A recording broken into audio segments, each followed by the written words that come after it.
क्या सिर्फ सोच से इंसान की किस्मत बदल सकती है? क्या दो लोग जो एक ही जगह से शुरू करते हैं उनकी मंजिल अलग हो सकती है?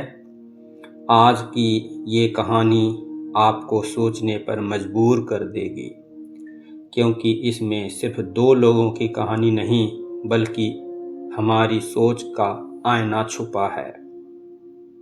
एक छोटे से कस्बे में दो मित्र रहते थे, राघव और मोहन।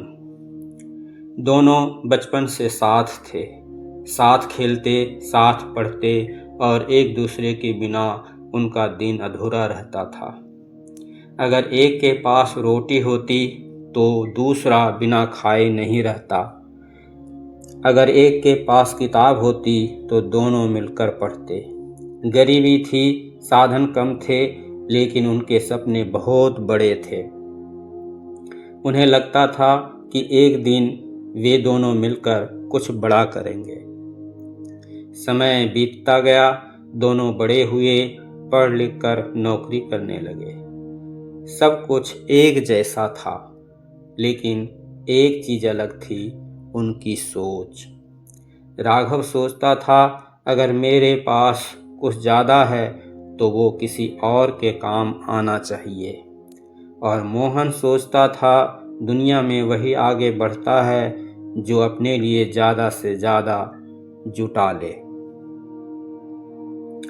यही से दोनों के रास्ते धीरे धीरे अलग होने लगे। हर रात दोनों ईश्वर से प्रार्थना करते। राघव सच्चे मन से कहता, हे प्रभु, मुझे ऐसा बनाओ कि मैं हमेशा दूसरों के काम आ सकूं। मेरे हाथ सदैव भरे रहें ताकि मैं दूसरों की मदद कर सकूं। और मोहन कहता, हे प्रभु, मुझे इतना दे दो कि मुझे कभी किसी को देना ना पड़े, बस मैं लेता रहूं और मेरा ही फायदा होता रहे। ईश्वर दोनों की प्रार्थना सुन रहे थे, क्योंकि दोनों अपनी अपनी सोच का भविष्य खुद लिख रहे थे। ईश्वर ने उन दोनों को वैसी ही परिस्थितियां दी। समय ने करवट ली, राघव को सफलता मिलने लगी, उसकी मेहनत रंग लाई, लोग उस पर भरोसा करने लगे।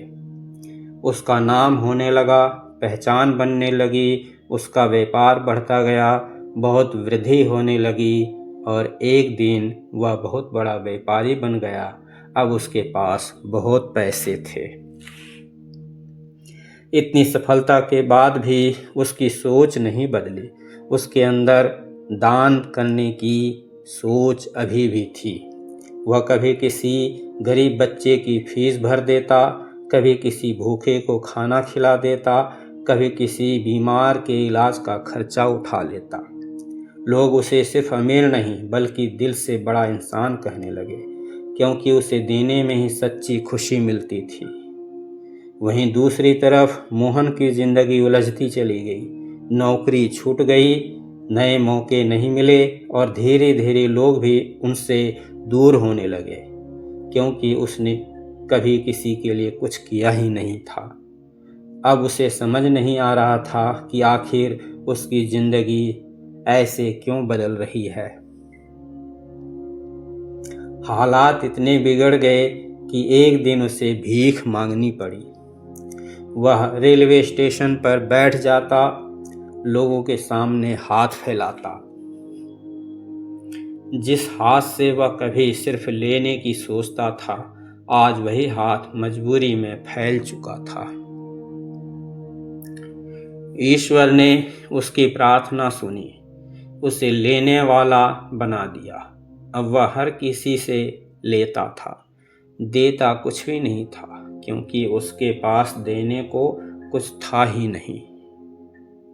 लोग आते जाते कुछ नज़रअंदाज कर देते, कुछ थोड़ा बहुत दे देते, लेकिन हर बार उसका आत्मसम्मान थोड़ा और टूट जाता। अब उसे समझ आने लगा था कि लेने की आदत इंसान को अंदर से कितना कमज़ोर बना देती है। एक दिन उसी स्टेशन पर राघव आया। उसने देखा एक आदमी फटे कपड़ों में बैठा है। वह पास गया और अचानक रुक गया। अरे मोहन! मोहन ने सिर उठाया, आंखें भर आई। राघव, मैं हार गया। मैंने जिंदगी को गलत समझा। मैंने सिर्फ अपने बारे में सोचा और आज देख, मैं खुद के लिए भी कुछ नहीं कर पा रहा हूं। राघव ने उसका हाथ पकड़ा और कहा, अभी भी देर नहीं हुई है मेरे दोस्त। अगर सोच बदलोगे तो जिंदगी बदल जाएगी। देने वाला हमेशा मजबूत होता है और लेने वाला हमेशा कमजोर होता है। वह दूसरों पर निर्भर रहता है। उस दिन मोहन ने पहली बार खुद से वादा किया कि अब वह अपनी सोच बदलेगा।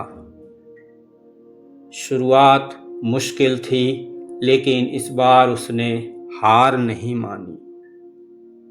वह मेहनत करता गया, सीखता गया, हर पल मेहनत करता रहा और धीरे धीरे उसकी जिंदगी बदलने लगी। एक दिन वही मोहन दूसरों की मदद करने लगा, क्योंकि अब उसे समझ आ गया था, लेने से इंसान कमजोर बनता है और देने से इंसान महान बनता है।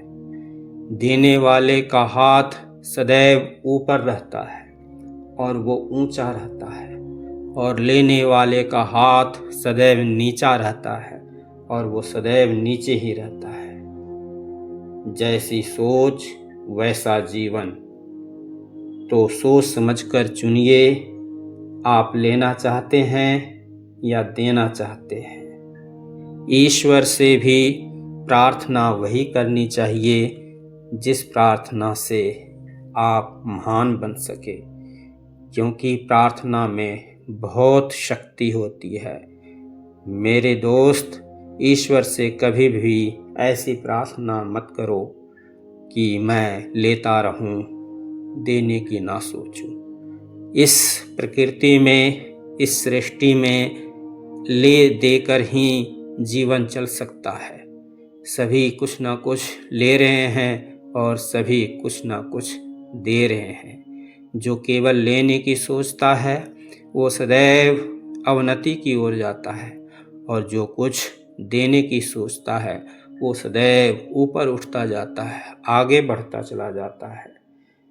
अगर आपको ऐसी सीख देने वाली कहानियाँ पसंद है तो चैनल को सब्सक्राइब ज़रूर करें। इस चैनल पर मोटिवेशनल, प्रेरणादायक कहानियाँ आती रहेंगी और आपको प्रेरित करती रहेंगी।